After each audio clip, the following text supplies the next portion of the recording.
In a town devastated by a mysterious virus outbreak, a family has been hiding inside a fallout shelter for 301 days and they believe they're the only survivors left. Ray and Claire always remind their daughter Zoe to never be loud, never lose control, and never leave the shelter because beings known as breathers could kill her. One morning, Zoe wakes up after having a nightmare about the breathers and hides under the bed.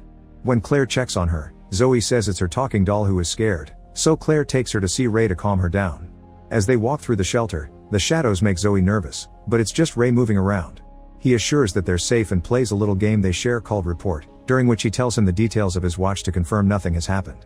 Zoe is still worried about the entrance, so Ray lets her climb the ladder leading to the hatch.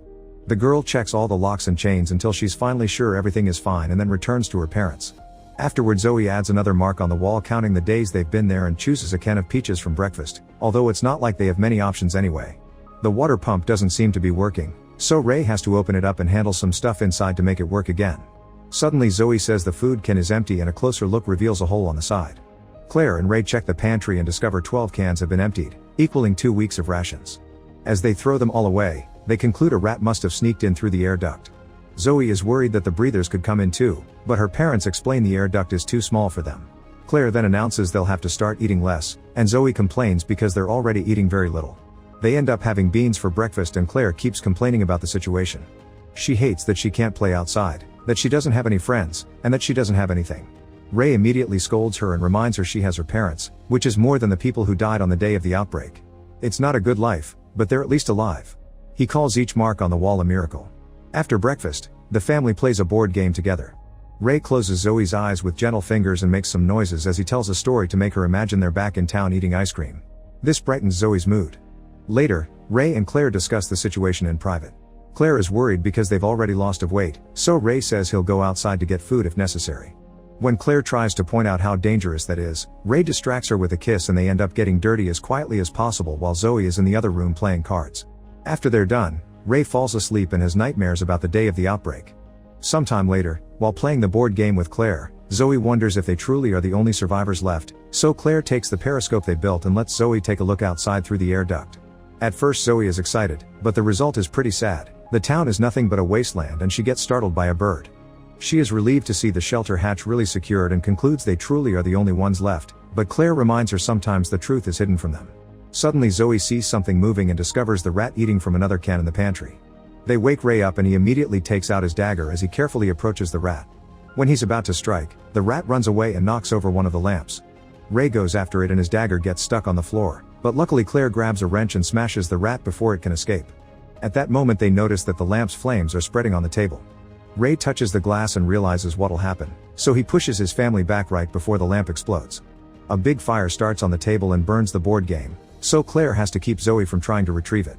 While Ray struggles with the water pump again, Claire hides Zoe in the corner and grabs a big piece of cloth to try to put out the flames. Zoe joins her to do the same with her jacket, and after lots of effort, Ray finally makes the pump work again. The water puts out the worst of the flames, then Ray starts hitting the table with a cloth too until it breaks. On the ground, it's easier to keep the fire from spreading and they eventually put it out. The room is now pitch black and Claire rushes to turn on another lamp. The couple panics when they don't see Zoe, but luckily they find her under the bed. Zoe cries and explains she's scared because the smoke from the fire is leaving through the air duct, meaning the breathers will see it. A flashback then shows what happened the day of the outbreak. Ray and Claire had been preparing breakfast when suddenly Zoe told them the neighbors were moving. The parents were confused by this and looked outside to discover their neighbors frantically loading their car to leave. Ray and Claire asked what happened and the neighbor couple refused to answer, but their son Joey explained some government man said a virus in town made people bad. Before he could say more, his parents took him away in the car. On the street, other cars were rushing away as well. At that moment their breakfast accidentally activated the fire alarm, which is why in the present Claire is reminded of that day. Ray points out it's almost nighttime, so hopefully it'll be too dark for the breathers to see the smoke. Just in case, he uses the periscope to look outside and is horrified to see lots of smoke marking their spot. Claire freaks out and Zoe cries, saying her nightmare is coming true. Ray reminds them it's important to stay calm and that even if the breathers do see the smoke now, by the time they get there the smoke will be gone. They've searched the area before and never found them, so Ray doesn't think that will change now because the shelter is well hidden. Unfortunately Claire realizes something, the smoke will be gone, but it leaves ash behind. She wants to go to the surface and clean off the ash before they're found, and Ray agrees they have no choice. Zoe wants to come along too, but Claire forces her to stay. Ray and Claire take off the chains and open the hatch for the first time in months. While the couple cleans the ground, Zoe decides to grab the periscope to watch. A shadow suddenly startles her, but it's just her parents. She's relieved to see they're fine and keeps looking, only to discover a strange being approaching the area. Terrified, Zoe starts yelling to warn her parents, however they can't hear her. A desperate Zoe rushes to the ladder and uses all her strength to open the hatch, panicking when she doesn't see her family. She calls for them in a loud voice and Claire has to rush to cover her mouth, reminding her making noise is worse. Zoe warns them of the incoming breathers, but the beings run close to them and they turn out to be deer. Ray thinks it was a false alarm, but Claire points out they were running away from something and urges her family to get back in the shelter. Ray makes sure to seal the entrance well, yet the family worries because they can hear footsteps. It appears to be only one breather, which doesn't make sense because they usually travel in groups. Zoe is too scared and can't stop crying, so Ray closes her eyes and whispers a nice scenario to calm her down. As the footsteps move above them and appear to fade, the family stays as quiet as possible. Unfortunately, Zoe's doll gets caught on a pipe and Zoe freezes, but the rope comes loose and the doll starts making noises. Ray immediately grabs the doll and opens it to get the voice box to destroy it, making Zoe cry. At that moment the hatch starts shaking, so Claire climbs the ladder to try to hold it close only for a falling chain to hit her on the head. One by one the chains are getting broken by the shaking while Ray struggles with the water pump until he manages to break it.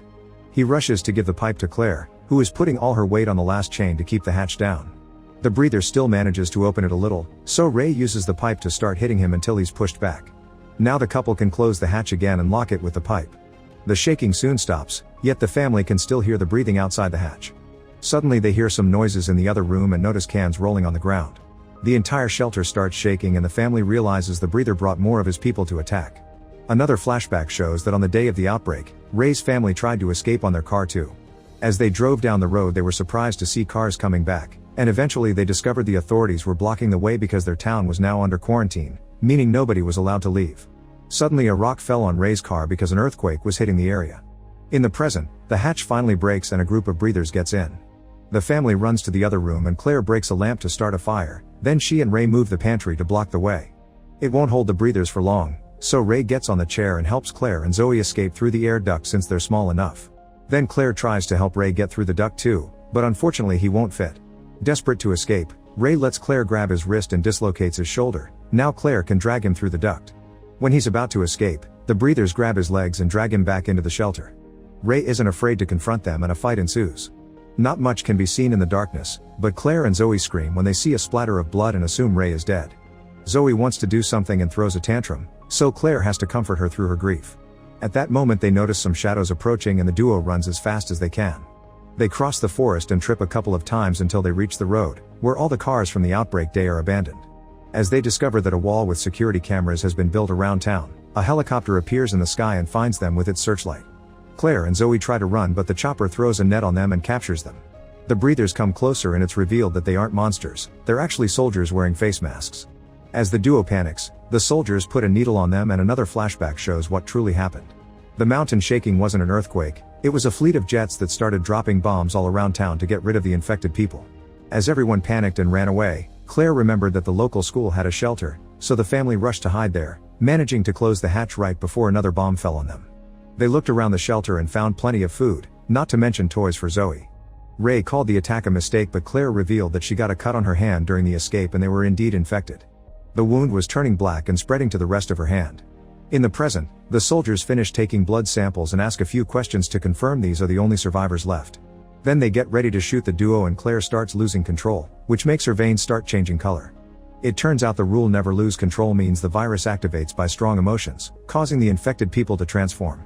At that moment a fully transformed Ray appears and starts killing the soldiers, making Zoe realize the blood she saw in the shelter had also been her dad on a killing rampage. Ray manages to kill a bunch of soldiers, but there are too many of them and they retaliate with bullets that bring Ray down. While the soldiers are taking care of Ray, the duo escapes from the net. Zoe hides in a car while Claire allows her body to transform and starts killing soldiers as well. Like it happened with Ray, she manages to kill a bunch of them, but the last one shoots her leg to make her fall. When he's about to shoot her head, Zoe also transforms and starts beating him up before removing the mask. She wants to kill him, yet Claire stops her because she doesn't want her daughter to be a murderer. Zoe is out of control and attacks her mother, who recites the rules and uses calm words to help Zoe cancel the transformation. Afterward Zoe wraps up her mom's wound and asks about the last soldier, so Claire says they shall let him on the ground so the virus can take him.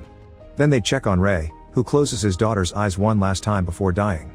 At that moment the helicopter appears again and the duo runs to hide inside the sewer system. While they carefully sneak around, they're startled by something moving in the darkness, but to their shock it's Joey. The boy reveals there's a group of survivors living in the sewers and Claire and Zoe can join them. As they climb down to meet them, Zoe sees the sunlight for the first time in months and counts 302 miracles. Make sure to subscribe and turn on notifications so you can watch more videos like this. Thanks for watching.